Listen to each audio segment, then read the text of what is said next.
जय जगदंब नमो आदेश. मी प्राध्यापक आंधळे सर आपल्या ह्या व्हिडिओमध्ये सहर्ष स्वागत करत आहे. पितृपक्ष तोंडावरती येऊन ठेपलेला आहे आणि या पितृपक्षाचा स्पेशल व्हिडिओ म्हणून आज आपण हा पितृदोषावरचा व्हिडिओ बनवत आहोत. या व्हिडिओमध्ये आपण सर्वात प्रथम पितृदोषाची लक्षणे कोणती, की आपल्या कुटुंबावर, आपल्या घरावर किंवा वैयक्तिक स्वतःवरती पितृदोष आहे हे नेमकं आयडेंटिफाय कसं करावं, त्याची लक्षणे कुठली हे बघूया. त्यानंतर पितृदोषाची कारणे बघूया आणि सर्वात शेवटी ह्या पितृदोषावरचे सोपे सोपे उपाय घरच्या घरी काय करता येतील हे सुद्धा बघूया. आता हा व्हिडिओ तयार करण्याचा नेमका उद्देश काय, तर बरेच जण माझ्याकडे जे भाविक उपासना शिबिराला येतात किंवा वैयक्तिक त्यांच्या काही अडीअडचणी घेऊन येतात, यांच्या कुंडली बघितल्यानंतर किंवा ते तोंडानेही सांगतात की आम्हाला आमच्या कुंडलीमध्ये पितृदोष निघालेला आहे. या पितृदोषासाठी जेव्हा ते हरिद्वार किंवा त्या ठिकाणी असणारं त्र्यंबकेश्वर, शनीच्या 3.5 पीठापैकी एक असणारं राक्षस भुवन इत्यादी स्थानावरती जाऊन त्या ठिकाणी नारायण नागबळी, त्रिपिंडी श्राद्ध इत्यादी क्रियाविधी करून सुद्धा घेतात. परंतु हे सर्व विधी करून सुद्धा घरची परिस्थिती मात्र सुधरत नाही, उलट ती जास्त हालाखीची बनते आणि अशा वेळेला त्या व्यक्तीचा कुंडलीवरचा विश्वास उडून जातो. धर्मशास्त्राला तो व्यक्ती नावं ठेवायला लागतो, कारण त्र्यंबकेश्वर किंवा त्या ठिकाणी हरिद्वार किंवा राक्षस भुवन अशा ठिकाणी जे काही पंडित असतात, पुरोहित असतात, महाराज असतात, यांची दक्षिणा भल्ली मोठी दांडगी असते, सर्वसामान्यांच्या खिशाला परवडणारी नसते. नुकतंच एक उदाहरण सांगायचं झालं तर माझ्याच शिष्यमंडळातून एक महिला मागच्या वर्षी त्र्यंबकेश्वरला जाऊन आली. तिथे तिच्याकडून 26,000 रुपये एका कुटुंबाची फी घेण्यात आली. त्यामध्ये त्यांनी नारायण नागबळी हा विधी तिचा केला. 26,000 रुपये खर्च करून सुद्धा जैसे थे तशीच परिस्थिती कायम राहिली. उलट पहिल्यापेक्षा घरच्या हालातीची जी ती बढतरी झाली. हालातीची बढतरी म्हणजे त्या ठिकाणी जो काही त्रास होता तो दुपटीने वाढला. शेवटी ती माझ्याकडे उपासना शिबिराला आली. तिने आपलं शिबिर केलं, शिबिरामधील उपासना घरी सुरू केली आणि जगदंबेच्या आशीर्वादाने तिची घडी पूर्ववत बसून ती महिला सध्या अतिशय जास्त आनंदामध्ये आहे. तिने हल्लीच 2 महिन्यापूर्वी माझ्याकडून गुरुदीक्षा सुद्धा घेतली. इथे माझ्या उपासना शिबिराचा मला प्रचार प्रसार करायचा नाहीये, परंतु ह्या बऱ्याच जणांच्या बोंबा आहे की मोठ्या मोठ्या तीर्थक्षेत्री मोठ्या मोठ्या पूजा घालून सुद्धा पितृदोषाला कवडीचा फरक पडलेला नाही. असं नेमकं का, हे सुद्धा आज आपण या ठिकाणी बघणार आहोत. चला सर्वात प्रथम विषयाला सुरुवात करूया, ती म्हणजे पितृदोष म्हणजे काय हे समजावून घेण्यापासून. पितृदोष शब्दाचा आपल्याला अर्थ काढायचा झाला तर त्याच्या नावामध्येच दडलेला आहे. पहिला शब्द आहे पितृ, दुसरा आहे दोष. पितृ म्हणजे काय, तर आपले पित्तर. पित्तर म्हणजे आपल्या घरातील ज्येष्ठ व्यक्ती जे सध्या हयात नाही, सध्या जिवंत नाही, परंतु त्यांचे आपल्यावरती काहीतरी ऋण आहे, ऋणानुबंध होते आणि ते मृत्यू पावल्यानंतर सुद्धा आपण त्यांच्या ऋणातून पूर्णपणे मुक्त होऊ शकत नाही. अशा आपल्या पूर्वजांना, आपल्या घरातील ज्येष्ठ वारलेल्या व्यक्तींना त्या ठिकाणी पित्र असं म्हणतात.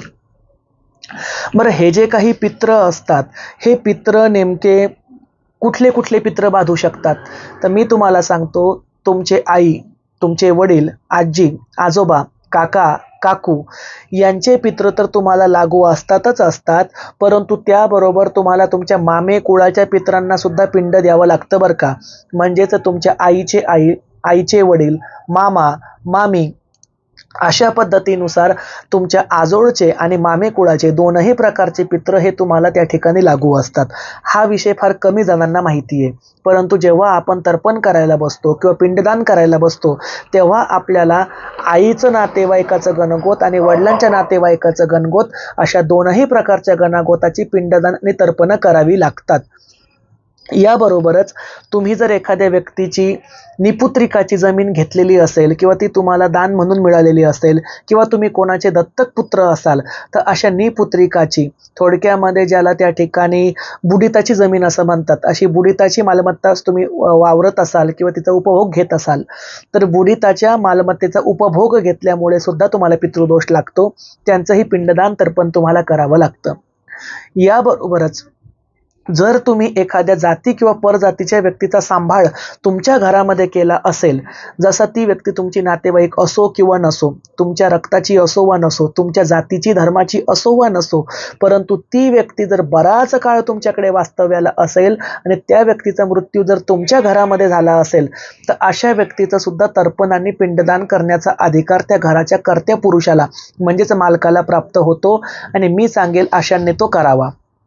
जसं की आमच्या देऊळगाव राजाला एक कामे कुटुंब आहे. आता या कामे कुटुंबाची हकीकत अशी की यांना घरामध्ये बरकत नव्हती, पैशाला पैसा टिकत नव्हता, कर्जबाजारी पण वाढलं होतं. माझ्याकडे ते आले, त्यांनी मला विचारलं की बाबा या ठिकाणी आम्ही काय करावं. मी जेव्हा ध्यान योगामध्ये बसून त्यांच्यासाठी चिंतन लावलं आणि त्यांच्यासाठी जगदंबेचे व्हायब्रेशन पाठवत होतो, तेव्हा माझ्या समोर एक माळी समाजाची वृद्ध महिला येऊन उभी राहिली. त्या महिलेने मला ध्यान योगामध्ये सांगितलं की मी जातीने माळीन आहे. आता ते म्हातारी बोलत होती, तिच्या भाषेमध्ये लँग्वेजमध्ये ती मला जे बोलली ते ॲक्युरेट शब्द सांगतो. मी माळीन आहे आणि मला इथे जिलेबी खाण्याची इच्छा आहे. मी थोडासा शॉक झालो. मग मी हा प्रश्न त्या कामे ताईंना विचारला की काही माळी समाजाच्या एखाद्या वृद्ध महिलेचा तुमच्या घराण्याशी संबंध होता का, कारण हे जातीने कुमावत आहे. ती म्हातारी वृद्ध महिला माळीन सांगत होती. हो, त्या कामेताई म्हटल्या की आम्ही ज्या जागेमध्ये राहतो ती जागा पूर्वी एका माळ्याच्या वृद्ध महिलेची होती. ती महिला निपुत्रिक होती. आमच्या सासऱ्याने त्या महिलेला बहीण मानलेलं होतं आणि मृत्यूच्या वेळेला त्या म्हातारीने आमच्या सासऱ्यांना ही संपूर्ण जमीन एक भावाला म्हणून भेट दिली आणि आमच्या सासऱ्यांच्या मांडीवरतीच प्राण सोडले. या घटनेला आज जवळजवळ 50 वर्ष तरी झालेली असावी. म्हणजे आज त्या कामेताईंना त्यांच्या नातवांची लग्न झालेली आहे, परंतु 50 वर्षापूर्वी ती वृद्ध वारलेली माळी समाजाची वृद्ध महिला आजही जिलेबीच्या आशेमुळे त्याच वाड्यामध्ये भरकटून राहिली. हे सर्वांचे पित्र घालतात, परंतु त्या वृद्ध महिलेचा सर्वांना विसर पडलेला. मी त्यांना सांगितलं, तुमचे पित्र चालू असतानाच तुम्ही त्या महिलेसाठी तर्पण द्या, तिच्यासाठी एक नैवेद्याचं पात्र काढा, तिला भोजन द्या आणि त्या भोजनामध्ये जिलेबी मात्र विकत आणून ठेवा. त्यांनी तो उपाय सुरू केला आणि अगदी घरच्या घरी आज त्यांची परिस्थिती बऱ्यापैकी सुधारलेली आहे. हे उदाहरण देण्याचं कारण काय, जातीचे असो वा नसो, परंतु तुमच्या आश्रयाला कोणी एखादा आश्रयदाता व्यक्ती जर वारला, त्याचेही पित्र तुम्हाला त्या ठिकाणी घालणं बंधनकारक असतात.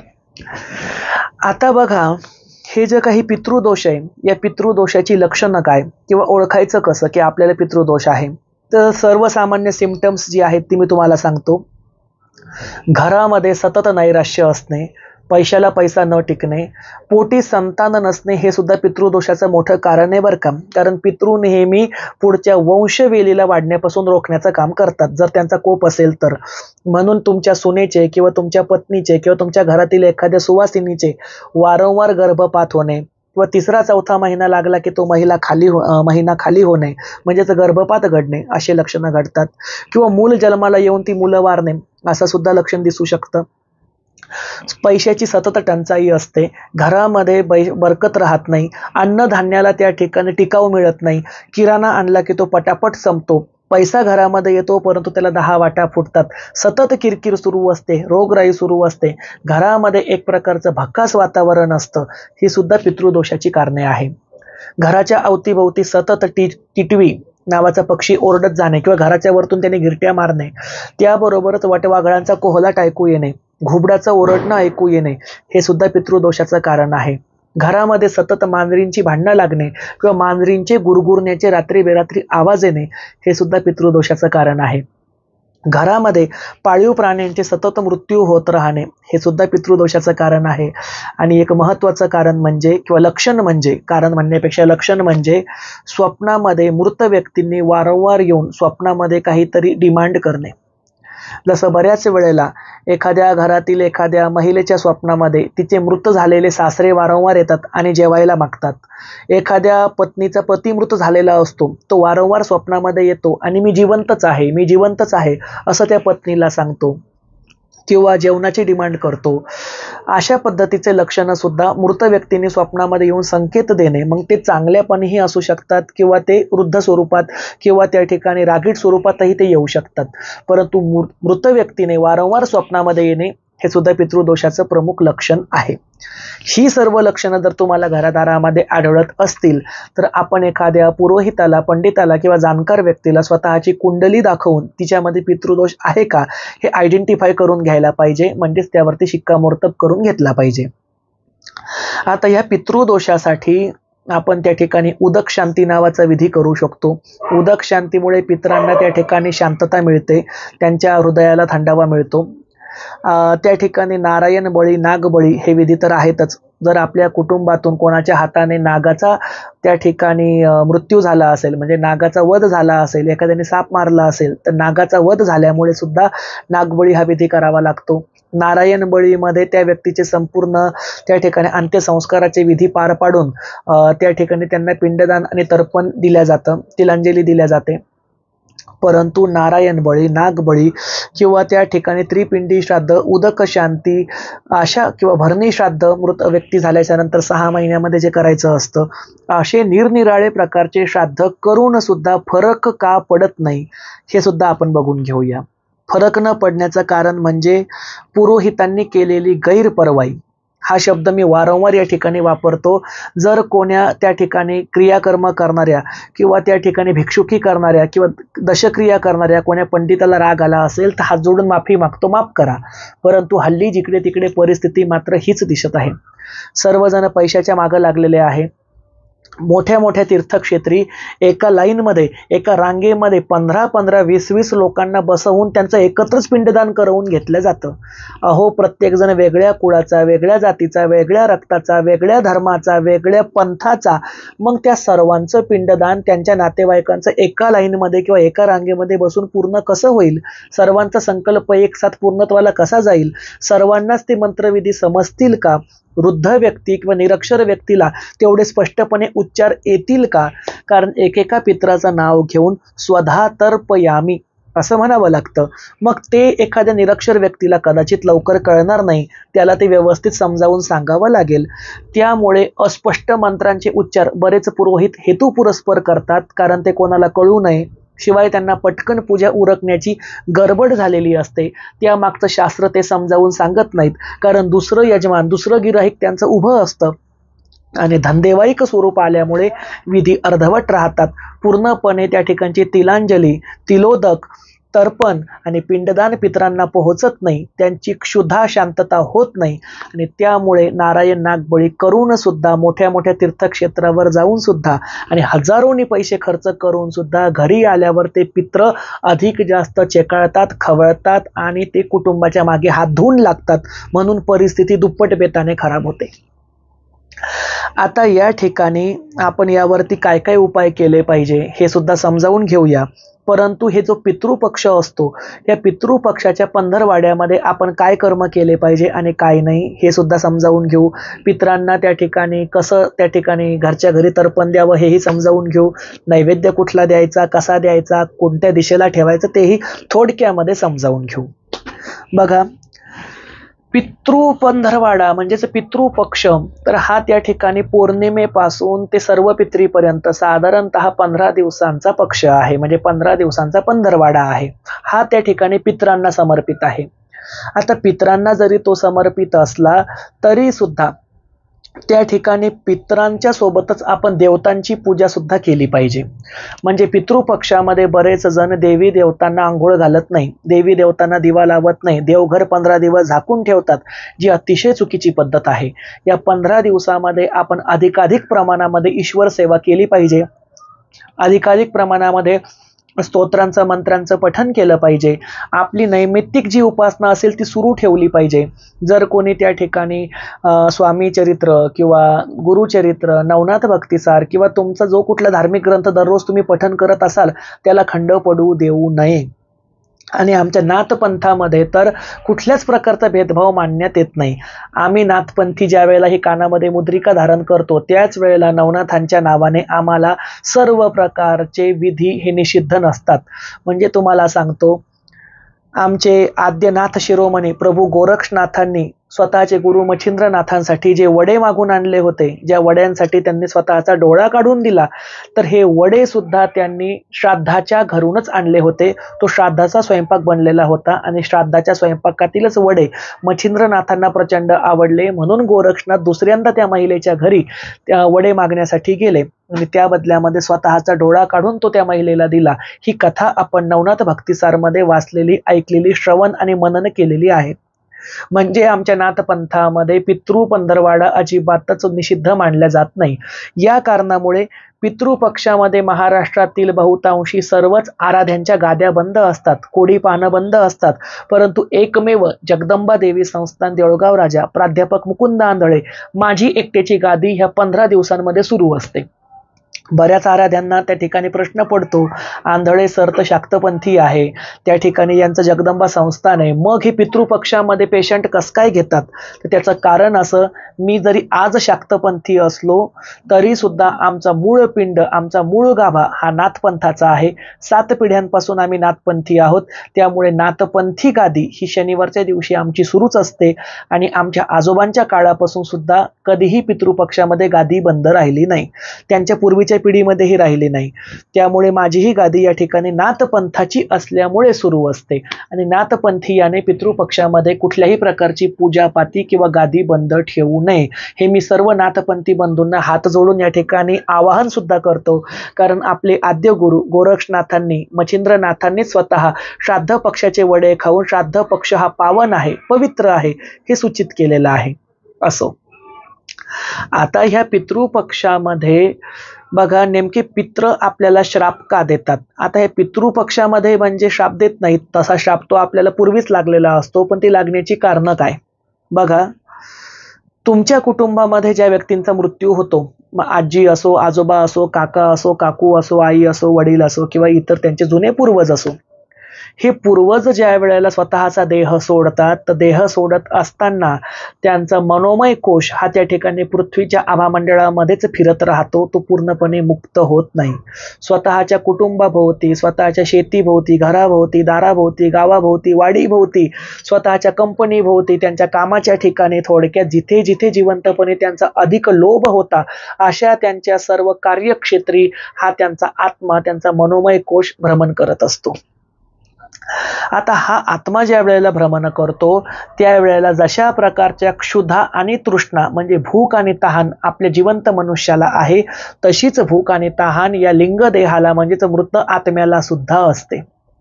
परंतु मृत्यू झाल्यानंतर आपण त्यांना 13व्याचं 13वा भोजन देतो आणि त्यांचं अन्नपाणी बंद करतो. मग त्या ठिकाणी भुकेने आणि तहानेने व्याकुळलेले हे आत्मे स्वतःच्या नातेवाईकांना जेव्हा चांगलं चुंगलं खाताना पाहतात, फिरताना पाहतात, चांगले चुंगले कपडे घालताना पाहतात, अगदी आनंदामध्ये पाहतात, तेव्हा त्यांच्या मनामध्ये एक भावना निर्माण होते की हे सर्व व्यक्ती आम्ही मृत झाल्यामुळे आम्हाला विसरलेले आहे. स्वतः मात्र खात आहेत, पीत आहेत, हसत आहेत, खेळत आहेत, झोपत आहेत, परंतु आम्हाला कुठल्याही प्रकारचं यांनी स्थान दिलेलं नाही. आणि या भावनेपोटी त्यांच्या मनामध्ये कुठेतरी आसुडी भावना निर्माण होते आणि ही आसुडी भावना निर्माण झाल्यामुळे मग ते कुटुंबाला श्राप देतात. हे श्राप देण्याचं प्रमुख कारण म्हणजे त्यांना न मिळणारं अन्न आणि पाणी. म्हणजेच तुमच्या लक्षात येईल, पितरांचं सर्व घोडं कुठं अडलेलं आहे, तर त्यांच्या पिंडदानापाशी, त्यांच्या तर्पणपाशी, त्यांच्या नैवेद्यापाशी. म्हणून पिंडदान, तर्पण आणि त्यांचा नैवेद्य हा त्यांना दिल्याच गेला पाहिजे. जर तो दिल्या गेला नाही तर पितृदोष लागणं हमखास शक्य आहे किंवा तो लागतो म्हणजे लागतोच. मग मी वरील सांगितल्याप्रमाणे सर्व लक्षणं सुरू होतात. आता नेमकं हा जो पितृदोष आहे हा लागू नये यासाठी तुम्ही काय केलं पाहिजे? तर यासाठी तुम्ही पितृपक्षामध्ये एखाद्या योग्य पुरोहितांच्या हाताने स्वतःच्या पितरांच्या नावाने पिंडदान करवून घेतलं पाहिजे, तर्पण करवून घेतलं पाहिजे, तिलांजली, तिलोदक पितरांना दिलं पाहिजे. हे यजमानांनी स्वतः एखाद्या हाताने न करता, स्वतःच्या हाताने न करता पुरोहिताच्या हाताने मी का म्हणतो? कारण पुरोहितांना त्यामध्ये मंत्रशास्त्राचं सखोल ज्ञान असतं, ते व्यवस्थित पद्धतीनुसार ते विधी करवून घेतील. परंतु जर पुरोहित मिळत नसतील किंवा त्र्यंबकेश्वर, राक्षस भुवन आणि त्या ठिकाणची असणारी गया अशा ठिकाणी जाणंही शक्य नसेल, तर मग घरच्या घरी कसं करायचं? थोडक्यामध्ये समजावतो. भात शिजवावा, हा भात शिजत असताना त्यामध्ये मीठ घालू नये, पांढरा भात शिजवावा. या भाताचे त्या ठिकाणी पिंड पाडावे म्हणजेच गोळे पाडावे. या गोळ्यांवरती आपण त्या ठिकाणी काळे तीळ वाहावे आणि हे गोळे पितरांच्या नावाने वाहत्या पाण्यामध्ये प्रवाहित करावे. हा अतिशय साधा विधी मी सांगत आहे. यामध्ये भरपूर चुका सुद्धा आहे, कारण विशिष्ट प्रकारे त्यावरती तिलोदक तिलांजली द्यावी लागते, नंतर ते प्रवाहित करायचे असतात. परंतु या ठिकाणी सर्वसामान्यांच्या सोयीसाठी मी सोप्या भाषेत सांगतो. असं केलं तरी सुद्धा चालेल की गोळे तयार करायचे, त्यावरती काळे तीळ वाहायचे आणि पितरांच्या नावाने वाहत्या पाण्यामध्ये ते विसर्जित करायचे. दुसरं आहे विधी, तो म्हणजे तर्पण देणे. तर्पण देत असताना ते तर्पण आपल्याला तिलोदकाने द्यायचं आहे. तिलोदक म्हणजे काय? तिलोदक ह्या शब्दाचा अर्थ होतो तिल अधिक उदक. तिल म्हणजे आपल्या घरामध्ये असणारे तीळ आणि उदक म्हणजे पाणी. म्हणजे पाण्यामध्ये तीळ टाकून त्याचं त्या ठिकाणी तिलांजली देणे. तिलांजली म्हणजे तीळ टाकून पाण्यामध्ये पितरांना अंजली देणे. अंजली म्हणजेच नमस्कार करणे, त्यांना शरण जाणे. आता तीळ पाण्यामध्ये टाकायचे कुठले? तर काळे तीळ पाण्यामध्ये टाकावे, पात्रामध्ये घ्यावे, पळीने ते पाणी ढवळवावं, डाव्या हाताने ते पाणी उजव्या हातावरती टाकावं आणि ह्या अंगठ्यावरून ते पाणी खाली विसर्जित करावं आणि एकेका पित्राच्या नावाने त्या ठिकाणी 11 वेळेला तिलांजली द्यावी.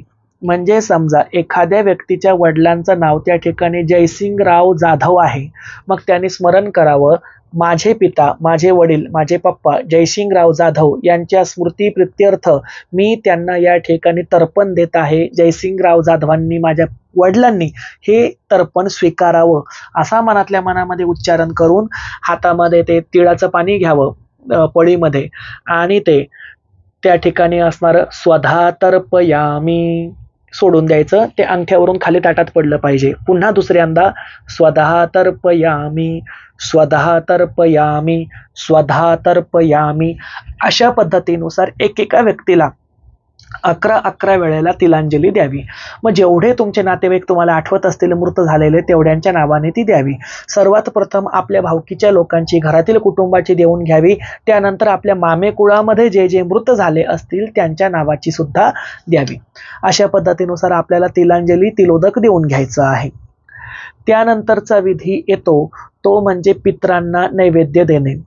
पितरांना पितृपक्षामध्ये तर नैवेद्य द्यावाच द्यावा.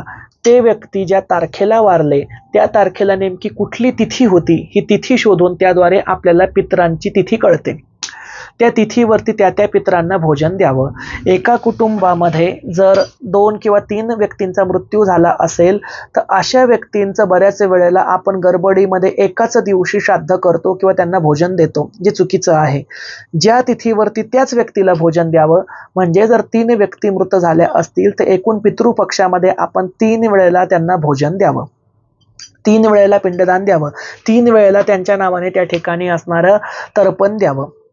बरं, जर तुम्हाला त्या ठिकाणी त्यांची तिथी माहीत नसेल किंवा ते केव्हा मृत्यू पावले हेही कळत नसेल किंवा संख्या जास्त असेल, मग अशा वेळेला तुम्ही सरसकट सर्व पितरांचं तर्पण किंवा भोजन त्या ठिकाणी सर्व पितरी अमावस्येला देऊ शकता.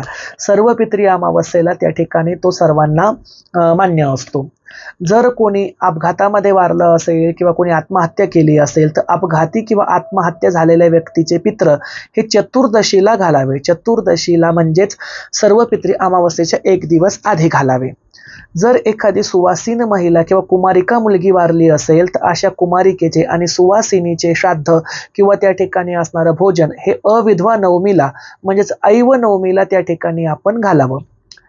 आता हे सर्व भोजन देत असताना त्या ठिकाणी आपण एखाद्या ज्येष्ठ व्यक्तीला पित्र म्हणून जेवायला बोलवावं, त्यांची यथासांग पूजा करावी, त्यांचे पाय धुवावे, त्यांना टावेल, टोपी, रुमाल द्यावा.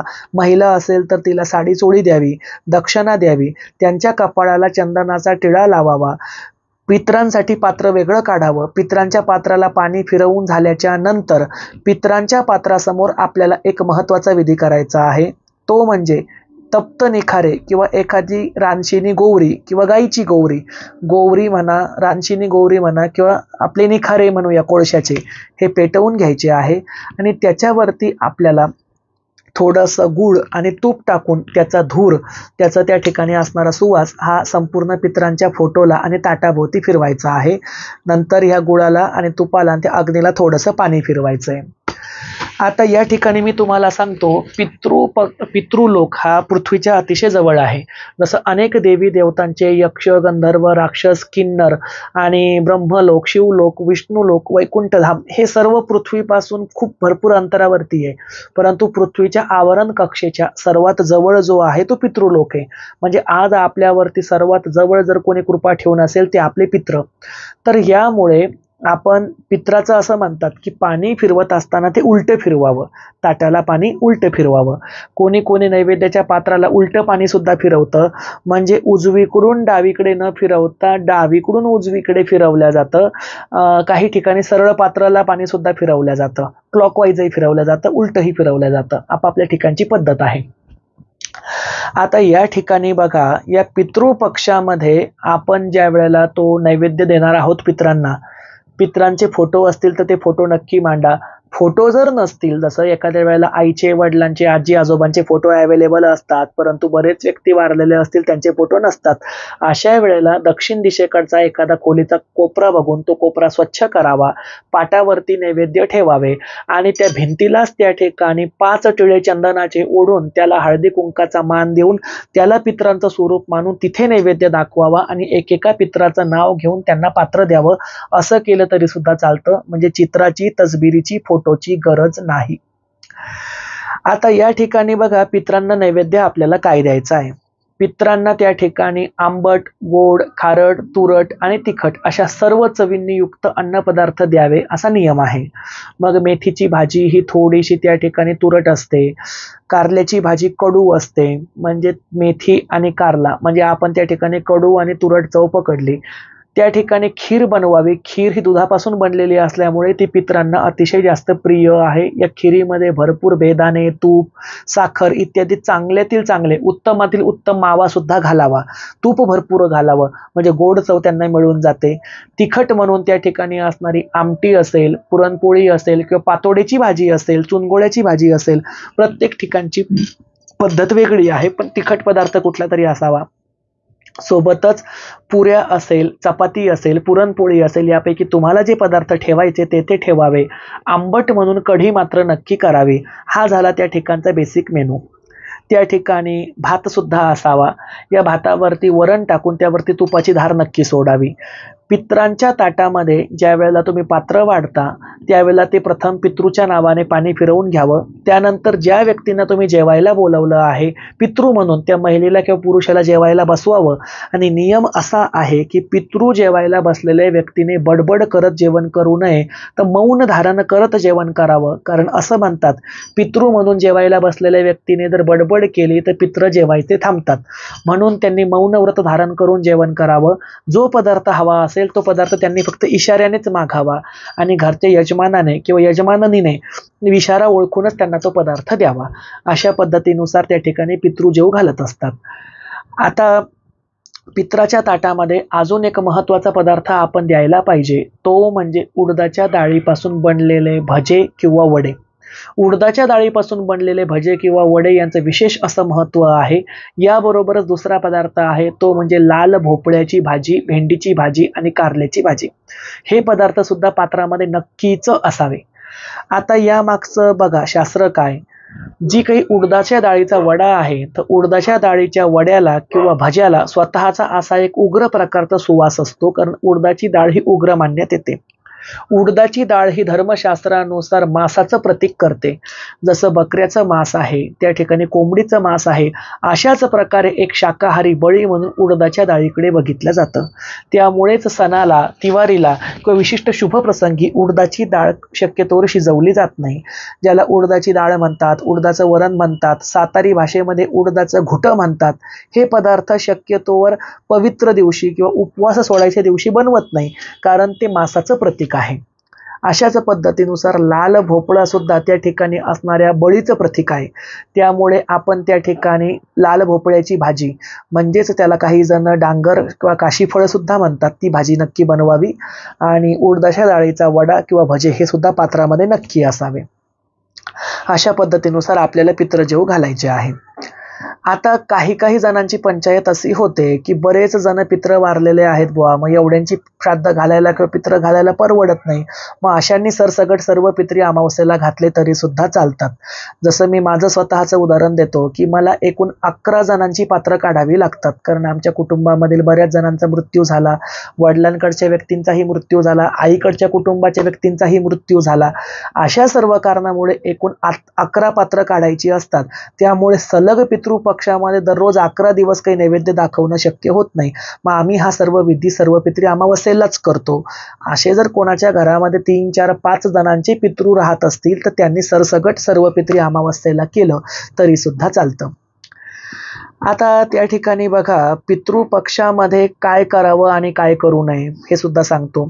पितृपक्षामध्ये ज्या दिवशी आपल्या घरचे पित्र आहे त्या दिवशी केश कर्तन करू नये, म्हणजे डोक्याचे केस कापू नये, घरातील कुठल्याही व्यक्तीने करू नये. त्या दिवशी कोणीही त्या ठिकाणी शरीराला तेलाचं मर्दन करून घेऊ नये, म्हणजे बॉडी मसाज करून घेऊ नये. त्या दिवशी घरामध्ये कोणीही मांसाहार किंवा मद्यपान चुकून सुद्धा करू नये. पित्राच्या दिवशी घरामध्ये मांसाहार शिजवू नये. बऱ्याच ठिकाणी पित्राला मांसाहार दाखवला जातो, हे मी काही कुटुंबांमध्ये पाहिलं. विचारलं तर त्यांनी सांगितलं की आमच्या घरचे लोक मटण खात होते म्हणून आम्ही पितृपक्षाला कोंबडा कापतो.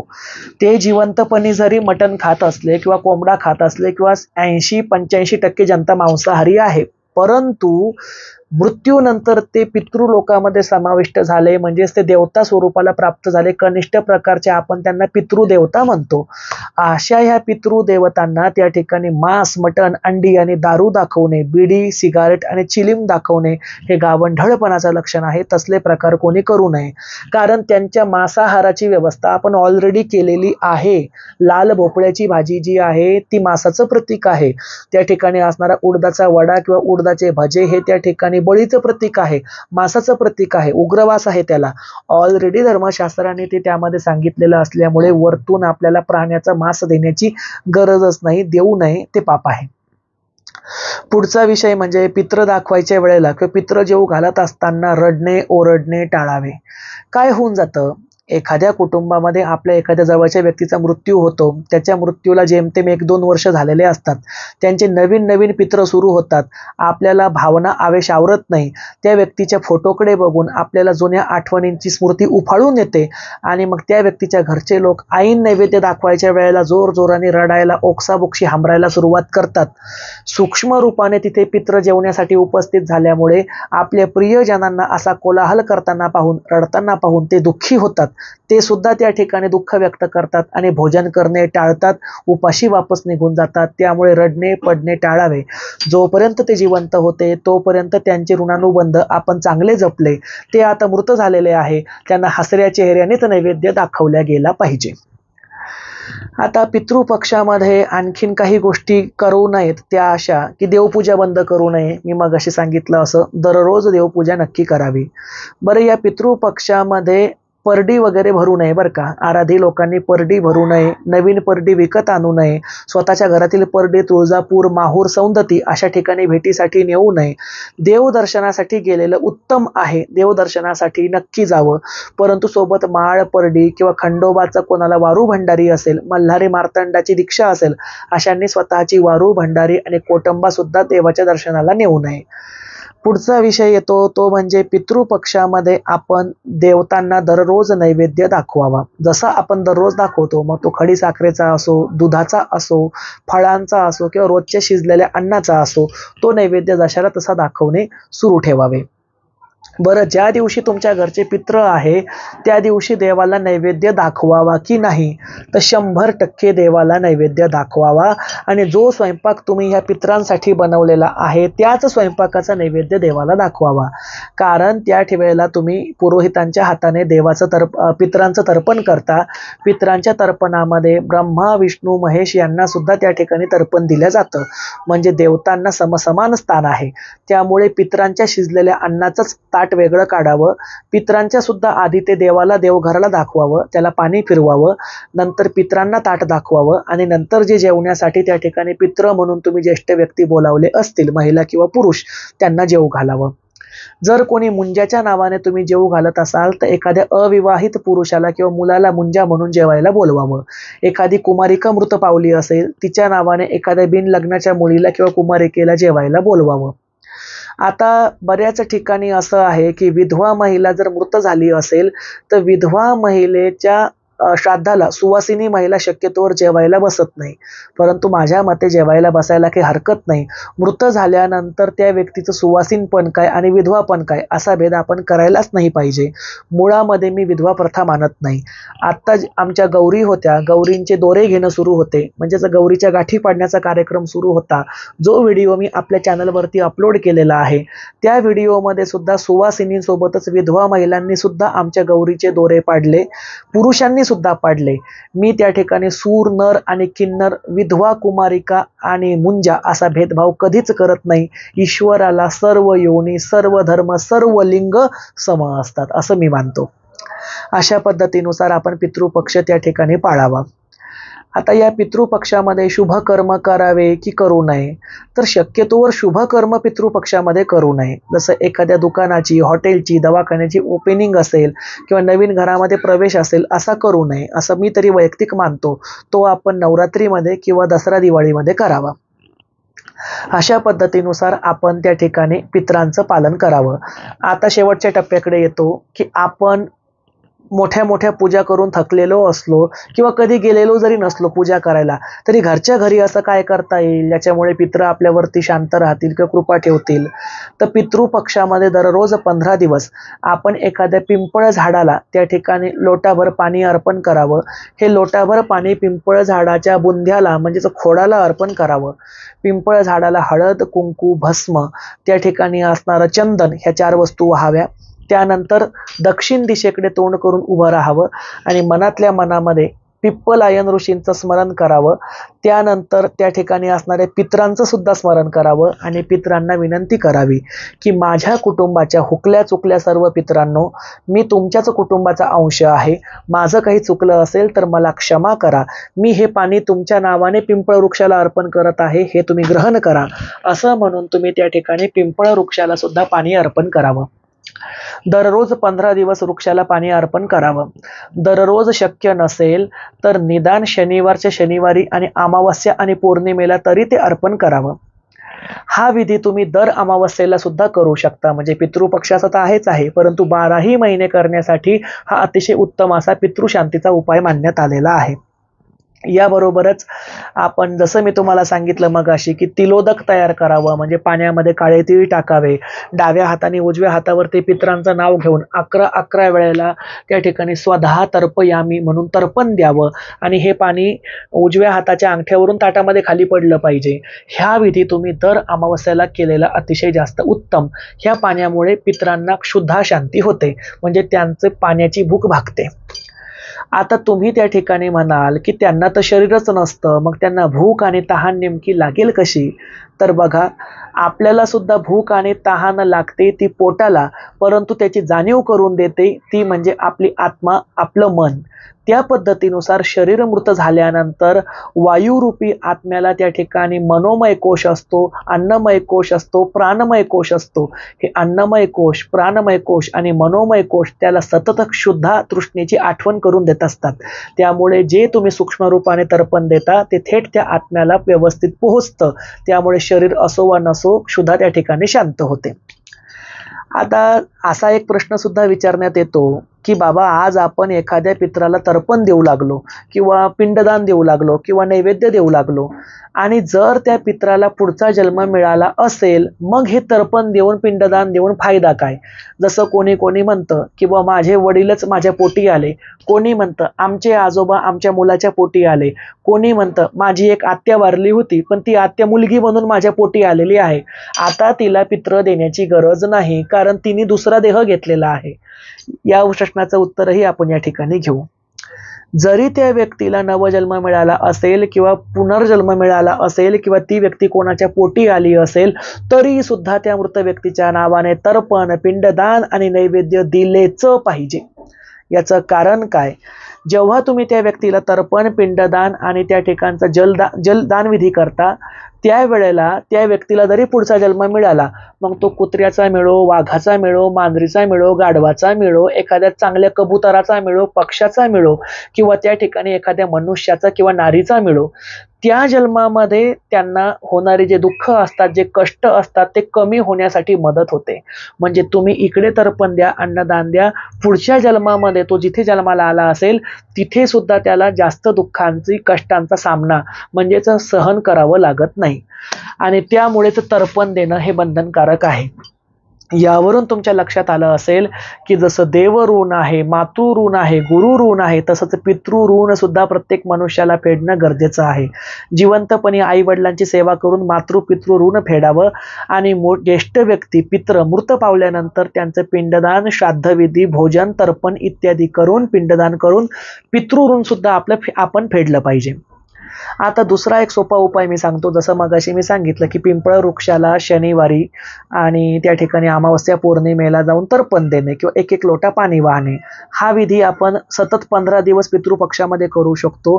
किंवा पितृपक्षात एकूण 4 दिवस, म्हणजे ज्या दिवशी पितृपक्ष लागला त्या पौर्णिमेला, मध्ये जे 2 शनिवार पडतील त्या 2 शनिवारी, आणि शेवटच्या सर्व पितरी अमावस्येला, असा 4 वेळेला केला तरी सुद्धा चालेल. आता पाणी वाहत असताना त्या पाण्यामध्ये बघा, लोटाभर पाण्यामध्ये थोडीशी चंदनाची पावडर टाकावी, हळद आणि कुंकू टाकावं, थोडेसे काळे तीळ टाकावे, ते सर्व मिक्स करावं आणि एखादं फूल टाकून नंतर हे पाणी पिंपळ वृक्षाच्या बुंद्याला वाहावं.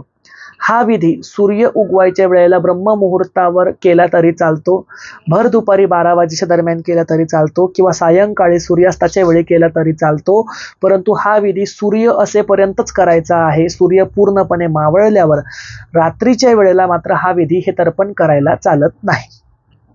आणि दररोज आपण कुठला जाप करू शकतो, तर आपण त्या ठिकाणी असणारा पितृपक्षामध्ये सूर्यनारायणाला दररोज 1 लोटा पाणी वाहून एक पितरांची सद्गती मिळण्याचा मंत्र मी तुम्हाला शिकवतो, त्याचा जाप करू शकतो.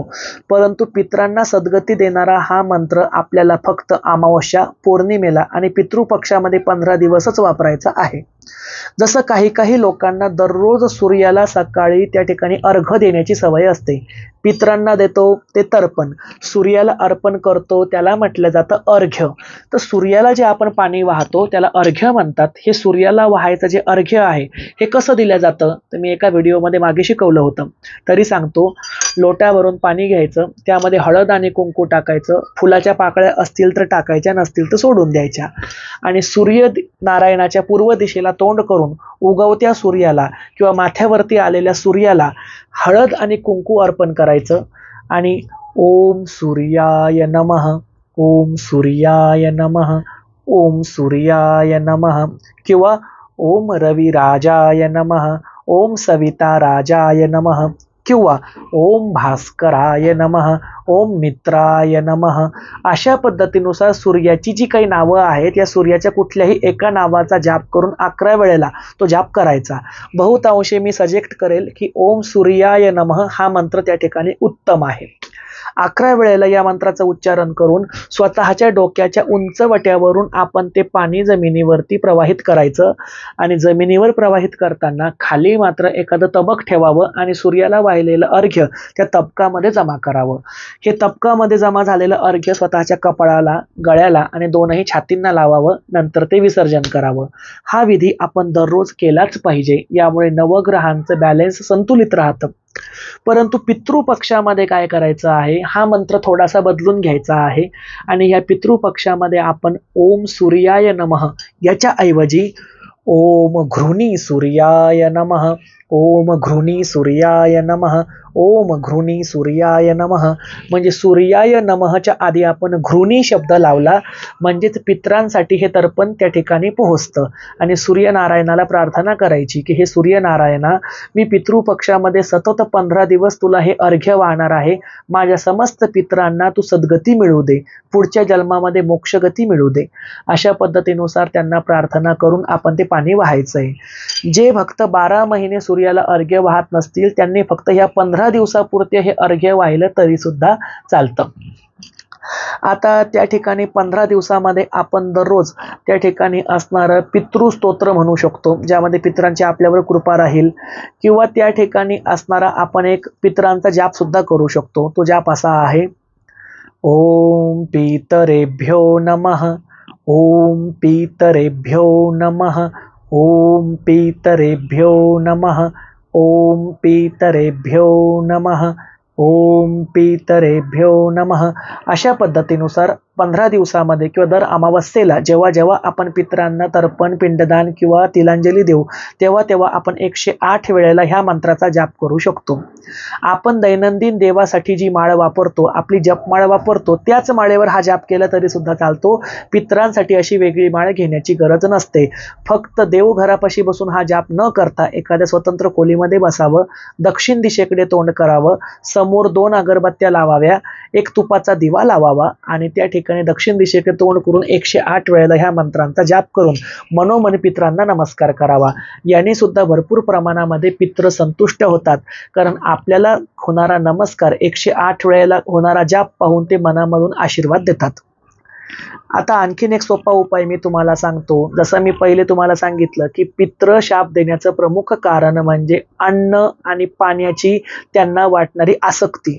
म्हणून दर अमावस्येला जर शक्य असेल तर एक पित्रांसाठी नैवेद्याचं पात्र घराच्या बाहेर दक्षिण दिशेला नक्कीच ठेवावं। काही जण त्या ठिकाणी घराच्या बाहेर फक्त दही भात ठेवतात आणि त्यांना तसलं म्हणे स्वामी समर्थ केंद्रांमध्ये सांगितलंय। स्वामी समर्थ केंद्रांमध्ये सांगितलं असेल ते ठीक आहे, त्यांना काही नाव बोट ठेवत नाही, परंतु माझ्या कल्पनेनुसार दही आणि भात हा क्षुद्र कनिष्ठ दैवतांना आणि पिशाच्य शक्तींना दिला जातो।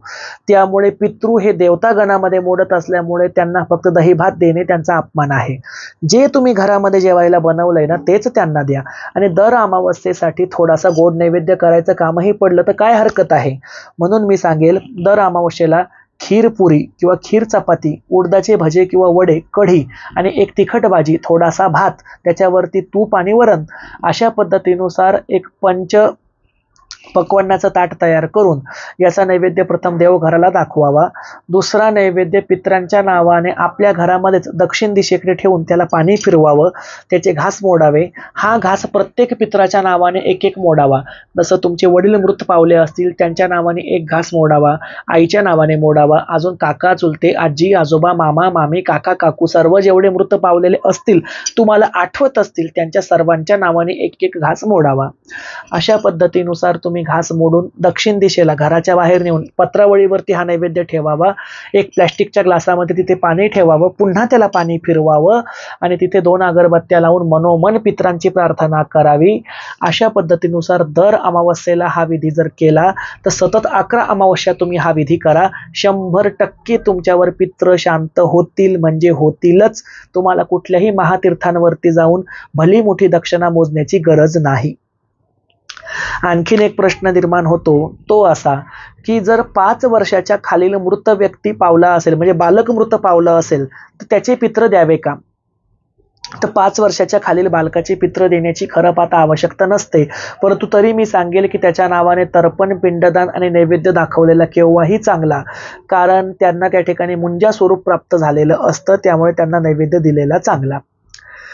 आता दुसरा विषय म्हणजे एक चुकीची प्रथा मला या ठिकाणी सांगायची आहे। ती प्रथा अशी की एका कुटुंबाचं मी तुम्हाला उदाहरण देतो।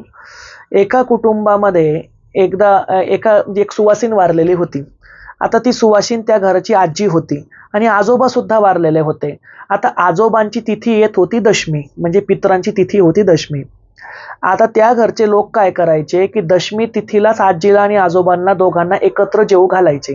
धर्मशास्त्रानुसार जी महिला सुवासिनी मृत्यू प्राप्त होतो त्या सुवासिनी महिलेचे पित्र हे नवमीलाच घातले गेले पाहिजे, म्हणजे अविधवा नवमीला, ऐव नवमी ज्याला गावंढळ भाषेमध्ये म्हणतात, त्या दिवशी घातल्या गेले पाहिजे। परंतु इथे त्यांनी एका पंडितांना विचारलं, त्या पंडिताने सांगितलं की जोपर्यंत नवरा जेवत नाही तोपर्यंत बायको सुद्धा जेवत नाही, म्हणून नवरा जेवणार दशमीला, कारण आजोबांची जी मृत्यूची तिथी आहे ती दशमी आहे, म्हणून दशमीलाच म्हातारा म्हातारी, आजी आजोबा दोघांनाही जेवू घाला, नाहीतर आजोबा आजीला जेवू देणार नाहीत।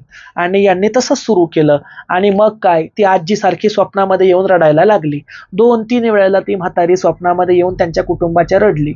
हा विषय मला माहीत झाला, मी त्यांचा तो प्रश्न ऐकला, सहज विचारलं आजी विधवा वारल्या होत्या की सुवासिनी? ते म्हटले सुवासीन वारल्या होत्या। आजी प्रथम वारल्या, 20 वर्षानंतर आजोबा वारले। मी म्हटलं आजींना केव्हा जीव घालता? त्यांनी सांगितलं, जोपर्यंत आजोबा जिवंत होते तोपर्यंत आम्ही अविधवा नवमीलाच जेवू घालत होतो, परंतु आजोबा मेले, त्यांची तिथी दशमी येते, पंडितांनी सांगितलं, म्हणून आता आम्ही दोघांनाही दशमीला जेवू घालतो. असं करू नये. सुवासीन महिला वारली, तिला नवमीलाच जेवू घातल्या गेलं पाहिजे, एवढं मात्र लक्षात ठेवा. त्या ठिकाणी संन्याशी म्हणजेच कोणी मुंजा वारलेला असेल त्यांना एकादशीच्या दिवशी जेवू घातल्या गेलं पाहिजे.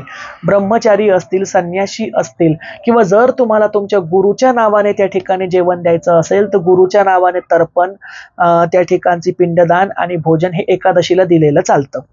आता तुम्ही म्हणाल, एकादशीला नैवेद्य चालतो का? तर मृत झालेल्या लोकांना त्या ठिकाणी पितृलोक प्राप्त होतो, म्हणून त्यांना चतुर्थीचा गणपतीचा उपवास आणि एकादशीचा विष्णूचा उपवास लागू होत नाही. त्यांना 15ही दिवस अन्न चालतं, म्हणून उगाच चतुर्थीला गणपतीची चतुर्थी आहे म्हणून पित्र घालू नका, किंवा एकादशीला विठ्ठलाची एकादशी आहे आपल्याला उपवास आहे म्हणून पित्र घालू नका, असले प्रकार करू नये. आमच्या देऊळगाव राजा शहरामध्ये एक खंदारे नावाच्या ताई, आता त्या ताईंचे पती एकादशीच्या तिथीच्या दिवशी मृत्यू पावले होते. त्या ताई पितृपक्षामध्ये एकादशीला सरळ 1 प्लेट साबुदाण्याची खिचडी करून ती त्या पतीच्या फोटोसमोर मांडूनच पित्र घालत होत्या. म्हटलं असं का? त्या म्हटल्या, अहो माझे पती हरिभक्त परायण होते, एकादशीचा कट्टर उपवास धरत होते आणि एकादशीलाच मृत पावले, म्हणून मी त्यांना साबुदाण्याची खिचडी देते. मी त्यांना हसून उत्तर दिलं, खंदारे ताई, जिवंतपणे त्यांनी भरपूर साबुदाण्याची खिचडी खाल्ली, ते आता विटले आहे, त्यांना आता अन्न द्या. आणि पुढच्या वर्षीपासून त्या ताईने अन्नाचा नैवेद्य त्यांच्या मिस्टरांना सुरू केला. आता बघा किती लहान लहान उदाहरणं असतात, परंतु शिकायला भरपूर काही मिळतं, हो की नाही?